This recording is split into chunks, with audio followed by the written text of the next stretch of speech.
The Binance Smart Chain ecosystem that I've learned so much about over the last 12 hours had a pretty big kerfuffle last night, New York time, when a hacker was able to basically trick the Binance, the BSC or BNB or whatever it is, the token hub that helps move money through the Binance ecosystem, hacked that, created 2 million fake tokens, or created 2 million tokens that shouldn't have existed, worth about $570 million, and then began trying to move that money out of the Binance blockchain's ecosystem onto other chains, where that money could, go do crypto things. So the hacker appears to have gotten $100 million in value out.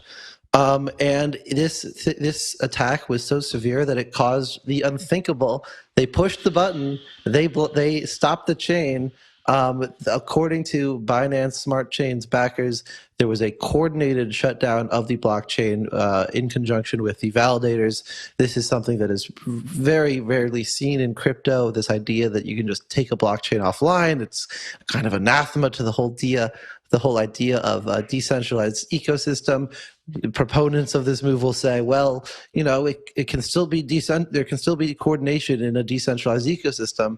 Well, I was talking to one person within the Binance ecosystem, and even they were surprised at the speed with which this thing was able to be taken offline.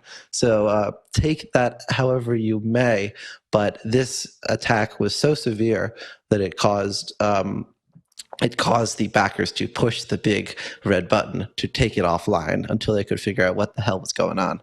So, Zach, what do you think of all this? Is this a sign of things to come for the crypto ecosystem to see the Binance Smart Chain taking this rather dramatic step?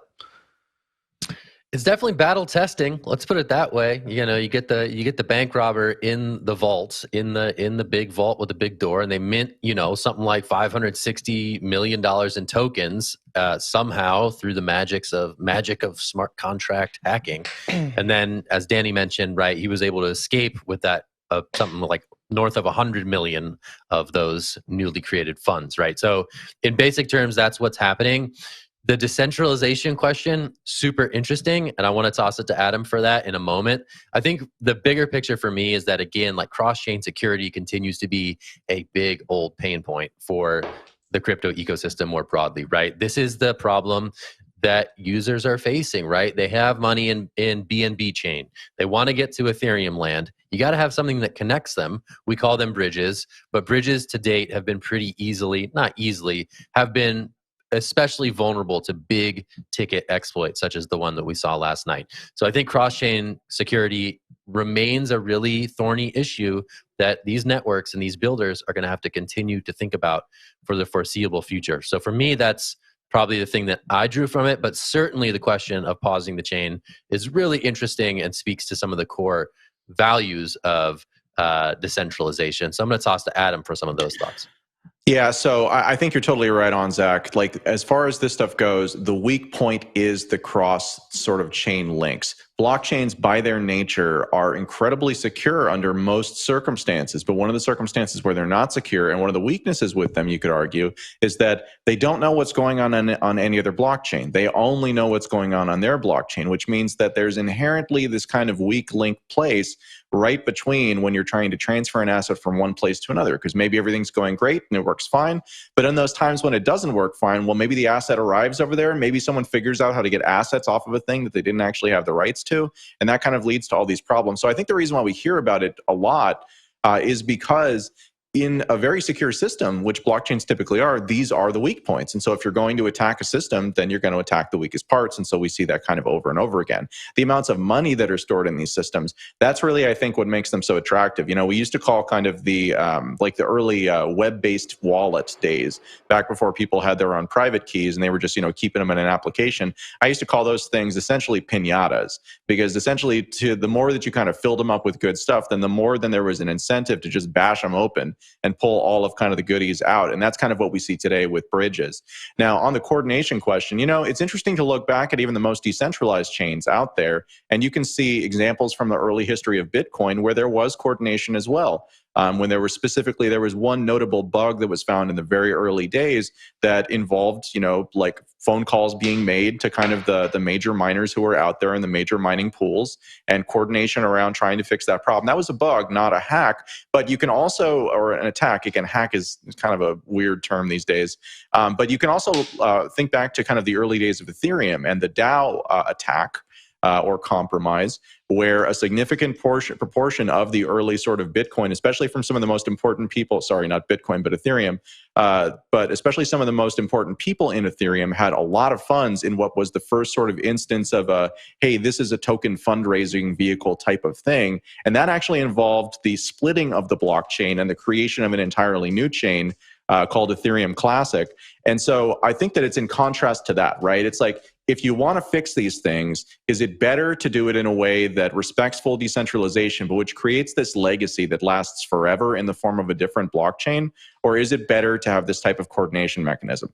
I don't really know the answer to that. I think the market will tell us over time, but I think that that's one of the important questions. And this is just another approach to trying to solve these problems, because people want to solve these problems. Nobody wants to have systems where it's like, hey, I had $200 million here, spread across hundreds of thousands of people, and now we don't have that money and we have no recourse to get it back. So I think it's understandable arguments on all sides, but it's definitely something that will remain, I think, an open question just until we just see the space mature and some of these problems get a little bit better. Jen, I'll toss down to you. What do you think? Yeah, I looked at this story from a marketing angle, surprise, surprise, and I thought it was really interesting how BNB used kind of this opportunity to talk about some of the things that they were going to do, as a result of the attack. Attack news is often so negative, and so that's why I kind of focused on this aspect of the story. I thought it was really interesting that they highlighted their governance model. So the fact that they're going to go to the community and the community is going to vote on what to do with these tokens that have been frozen. I thought that was really interesting. And then they used this opportunity to talk about the fact that the community is going to vote on whether or not they should release a bounty to catch hackers. And they also have plans for a $1 million bug bounty. And I think that, we can look at this story and look at the... I hate to talk about an attack like this. Look at the earned media you get when there's an attack. Everyone is talking about it because there are so many nuances, so many problems to solve in this industry. And I think that from a marketing perspective, we can look at this story and take a little lesson. It's also an opportunity to talk about what else you got going on. Was that the any news is good news take from the $560 million bridge exploit? It reads. Wow, that was really something.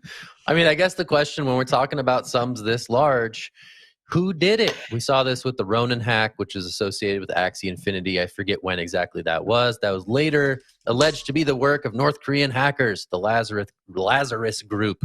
So maybe do we think that this is the same group up to some new shenanigans? I don't know, Danny, if there's any research or reporting that's on that front, but what's your thought of who might be behind this one? Well, so I have it's way too early to tell, but I have put out a Twitter poll with 4 options as to who did it. Option 1 is North Korea. Option 2 is the country above South Korea. Option 3 is Dennis Rodman's vacation spot. And option 4 is some guy named Igor. Some guy named Igor is in the lead, but the many amalgamations of the Democratic People's Republic of Korea altogether would still have the lead. Time will tell. I'm sure Chainalysis or TRM Labs or some of those crypto sleuthing firms are going to be hot on the trail of these funds. That they exist on public blockchain networks always makes it fun to track.